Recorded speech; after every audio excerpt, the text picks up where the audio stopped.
And so first, let me call these amazing women, Kiran Rao, DuVernay, Kangana Ranaut, Vidya Balan, and the one and only Shabana Azmi.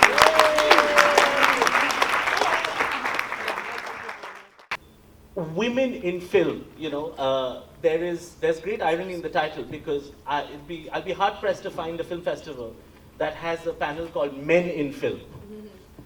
It's nobody goes to Hugh Jackman and says, what was it like to be a man and play the Wolverine? But any character, any interview you see, they'll always say, what was it like to play a woman detective? What was it like to be a woman and play an astronaut? Right? The idea that there is this idea that a gender and a character have to be linked, right? That somehow, if there is a person who is going to Paris to have a good time, and the character happens to be a woman character, then it has to be a woman-centric film. Is it annoying, or is it fine that gender and character are always connected when it's a woman-centric film or story? Hi. Well, I feel the thing is that it's not about a female-centric character or male-centric character as much.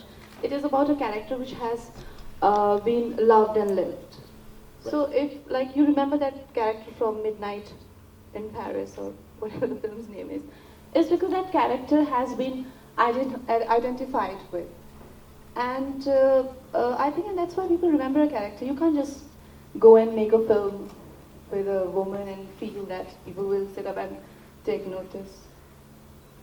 So we have to see people as people, artists as artists, and that's what I feel. That's a great point. So, Vidya, just a question. Yeah. So, if you write an Annie Hall, or Kangas Purchase, you write an Annie Hall or a Vidya Bagchi, or any character, or Mr. India, and it's a great character, gender's unimportant. Character will see you through. Yeah, but I think, it has been the norm that every film has been a male-centric film. The female actor's identity, or the character's identity, has been very vague, a lot of times missing altogether. So I think, which is why when we see films where, women are really leading the way in whatever, playing the central protagonist, then you tend to notice and mention that it is a female-centric film which is done well, or something like that. It's about drawing attention, and I really think at this stage there is no harm with really pronouncing the fact that this is a woman-centric film and it is doing well. At some point we won't need that distinction, but at this point I still think we do. That's a really interesting point. Ma'am, I have a question that came in actually from the internet, the users, and the question was that Shabana Azmi is on the panel.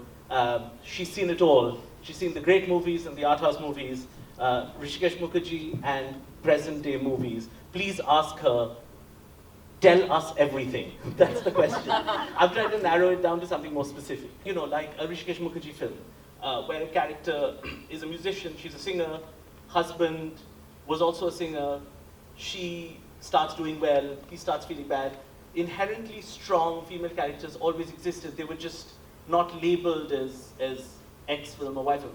And maybe because a lot of those movies went away, that now people need those movies back. Is there that change, or do you feel like there's always been movies with strong women characters? No, you can count them on your fingertips. I mean, if you can talk about Shanta Apte, or you can talk about Dunya Na Mane, or Aurat, or Mother India, or what have you. But the fact is that there was a time in mainstream Hindi cinema when there were lots of women-centric films that were inhabited by Nutan, by Meena Kumari, with the exception of Bahida Ji, I think, Mala Sinha. These were all women-centric films. But look at the titles of the films. The title of the film revealed what the values of the film were. Main chup rahungi. I will remain silent, considered a virtue for women. And all the women that we saw in those earlier times, with a few exceptions, were really about women in their stereotypical role as the forgiving wife, the understanding mother, the sacrificing sister, etc., etc. It was then, after that, there was a spate, and it started, I think, in the 80s and then went on in the 90s, when suddenly it was decided that enough, now we really have to have women who are more positive. So what did you have? मैं जीने नहीं दूंगी, मैं मरने नहीं दूंगी, I won't let you live, I won't let you die, I'm a wounded woman, ज़ख्मी औरत, etc. So I'm very fond of saying that first we had Rambos and now we had Rambolinas. But it had nothing to do with any complexity of what it meant to be a woman. Oftentimes I think we get lost in this whole debate of feminist, etc. But the fact is, to any human being, autonomy has to be the basic given. And that has only started happening, and really thanks to Vidya and Kangana that you are seeing that happen now within mainstream cinema. So that's I think that was rather a clever answer. You can clap. We were having a chat earlier, and there's a related issue there about regressive sexuality in films. And there's the big question. I think it's hopefully being parodied enough. The question of the item number.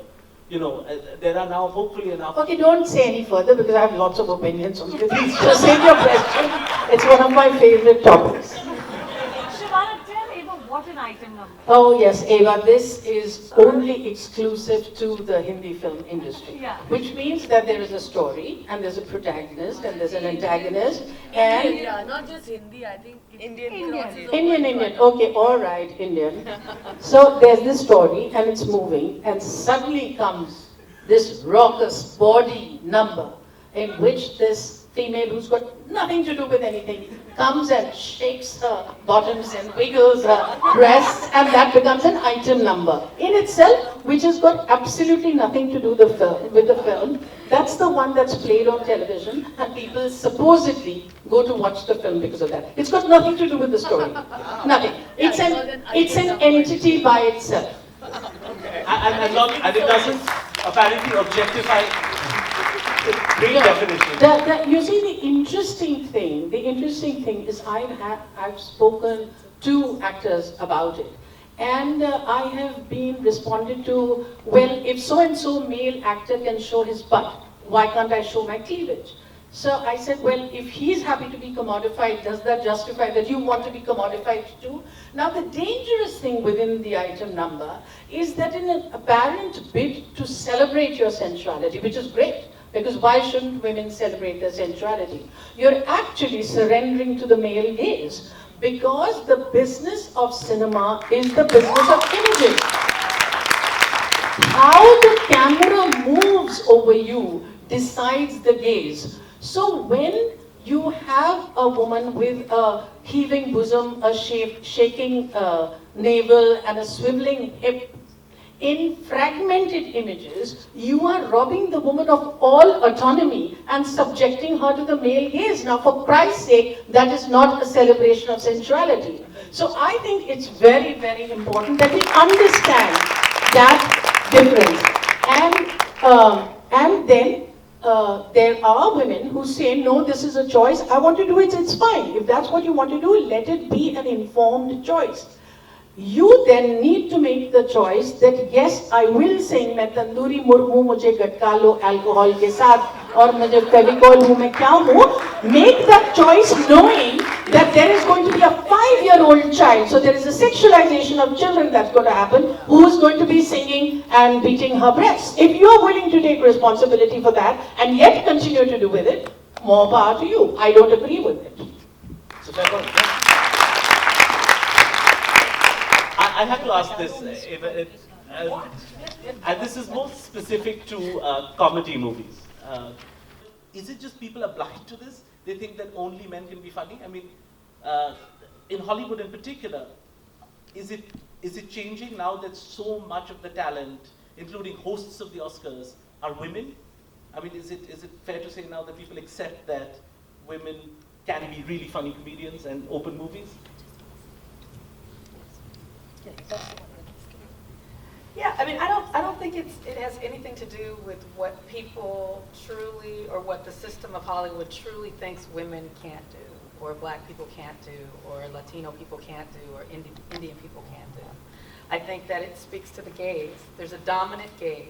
It is where I work and where I live, a white male gaze.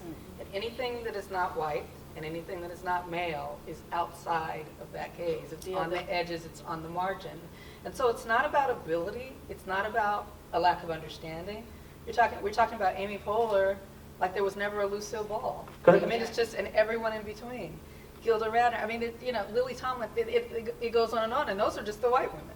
And so I think, when we're talking about it in a surface way of this one actor or this one film, it is really a systemic, deeply embedded bias that has permeated every level of the industry around the world. Because we know it exists, so we can talk about the examples, but it's also what are the solutions, and that's what I'm really interested in. Right. Yeah. Eva, that's absolutely well put. And there are no two opinions about that. But we shouldn't get lost in that, because within that debate, what happens is a lot of things get swept along. But oftentimes the confusion happens within this, that women start saying, why are we called women filmmakers? Or Asian filmmakers say, why are we called Asian filmmakers? The trouble is with the word woman, and the trouble is with the word Asian, because you see them as somewhat limiting. And that's what we need to change. I don't see them as so limiting. I think some people do. I proudly, I take offense to, I don't get the whole thing of, I just want to be a filmmaker, not a woman filmmaker. I just want to be a filmmaker, not a black filmmaker. I'm not a black filmmaker, not a woman filmmaker. I'm a black woman filmmaker. That is what I do. That is my identity. I mean, my point was about identifying, he was talking about comedians, and kind of identifying one example to explain a whole. That's what I was thinking. I wasn't Right. disagreeing. No, I think we're on the same page. Yeah, we're absolutely. adding. I'm not disagreeing with her at any point about anything ever. Never have. You heard about me already. I heard. I know. Absolutely. Eva, this is something the rest of India has done. Well, I mean, I can give you 90 other examples through the years, but it still doesn't make a difference to the fact that when a black director or producer goes in to pitch a show, pitch a film, it's going to be 3 times harder than it is for someone from the dominant gaze. And so that's when I'm talking about the systems. And I think you're right. To change the system, it has to also be involved. It has to also take into account the way that we see and categorize ourselves, for sure.